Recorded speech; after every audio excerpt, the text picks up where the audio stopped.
Hello, everybody. This is my speech on adoption, the option of adoption. I think that you will find it an interesting story as well as an intriguing story, and I hope that in the purpose of the persuasion of this speech is to persuade those that may be thinking about adopting to take the extra effort that they need to go ahead and do it. I've been there and then been through that mindset before and understand how difficult that it could be to face infertility, as especially an LDS member where we are taught to have families and to have large families, and you want to have large families, and then when all of a sudden you're placed in a situation where you can't on your own, you almost don't know what to do, and there's a certain kind of very traumatic feeling that you go through when you face those kinds of challenges, especially as my wife and I did when we first got married, and we had been expecting for about 3.5 months and then had a sudden miscarriage where we even got as far as hearing the heartbeat. It can really tear your heart out, but the main thing about adoption is that there's hope. I wanted to do this speech nearby my wife's angel collection. She collects angels right here, and there's several angels in here, and I believe that these angels, like this one right here, all represent little children. They represent little children that maybe didn't make it to Earth, and they represent the little children that will come into our families as we plan to adopt them. And the most important angel that she has in her collection is a figurine of the Christus, and his arms are outstretched and his robe is flowing. And in my mind, that's what happens when you have a situation such as grief, that the gospel has a plan for you to allow you to be able to overcome that. And I know that the main thing about adopting that you're going to face uncertainties, and it's going to take faith.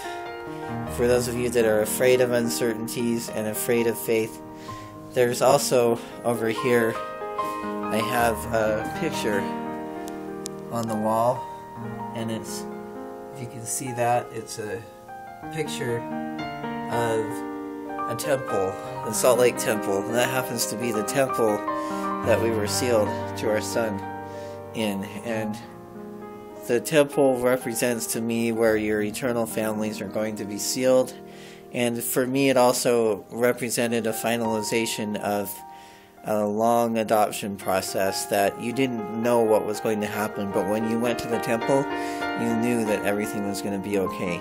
And you also knew that the Lord validated your family, and it went in the record books in heaven and on earth, and regardless of the biology of where those families originated from, they become your eternal family and adopted into your family as though they were your own. Now, this is interesting because on talk show hosts and radio shows, you hear the radio host often, like Dr. Laura, for example, will get callers that will be upset that they are maybe placing a baby for adoption and don't understand that the biology is the only thing that matters. And that is not the case at all. There's over 9,000 babies that are placed for adoption in the U.S. alone in the year 2011, according to the statistics of labor and adoption. And these statistics also validate the fact that there are higher placements of adoption in Utah and Idaho, which is not surprising to me, considering that Utah's rate was about 80 and Idaho's rate was about 90%. So I know that the principles are being taught, and the adoption is being taught as a principle for us to live by.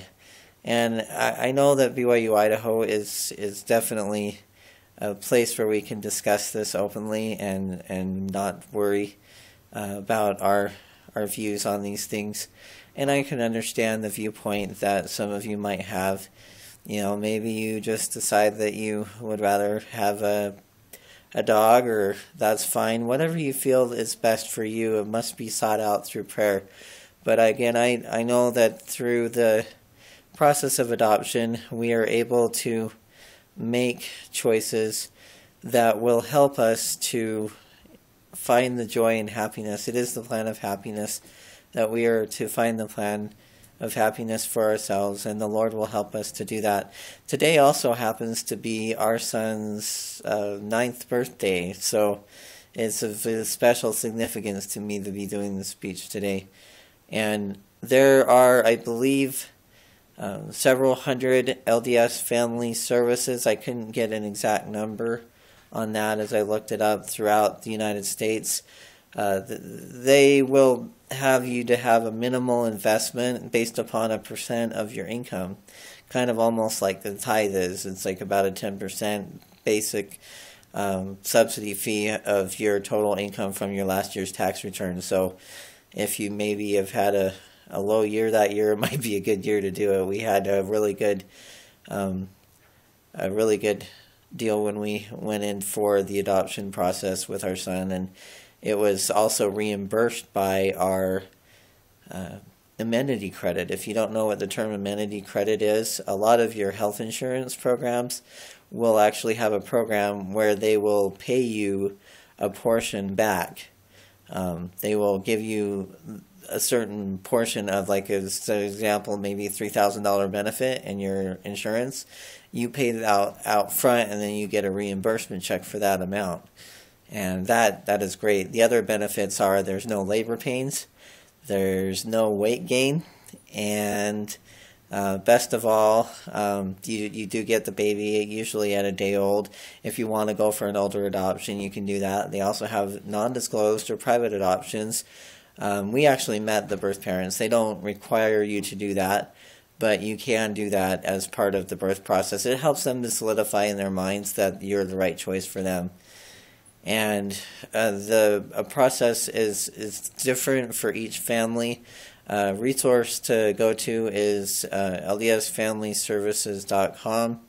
They have several links about questions about what to do and paperwork. And I know that this is including some informative as well as persuasive material in it, but I feel it's pertinent to the subject at hand. And I'm going to conclude with a video and some music that I put together.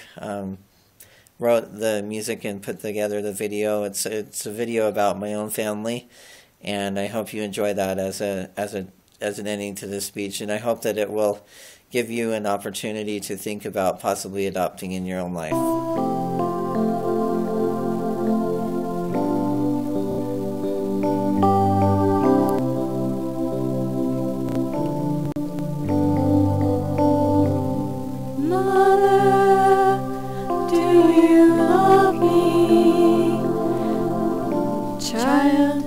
More than life itself.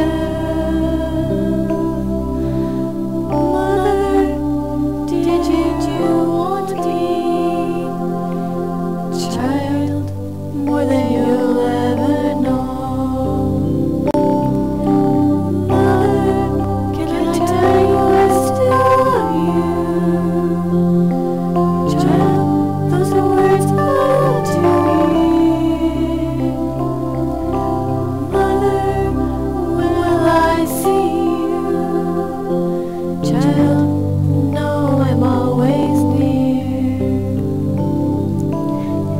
Maybe I made this mistake, 'cause it's the only way I see that even with all I've done, God still has love for me. Child, know that I would keep you still forever if I could.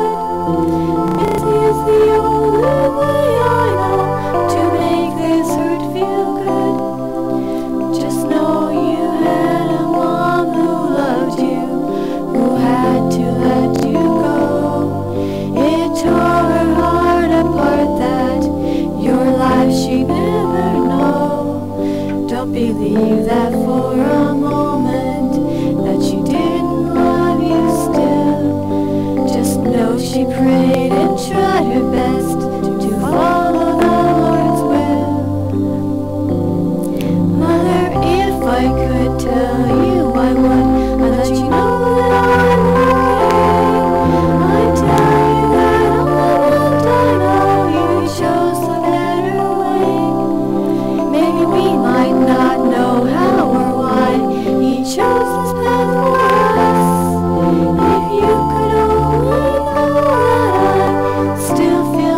complicated.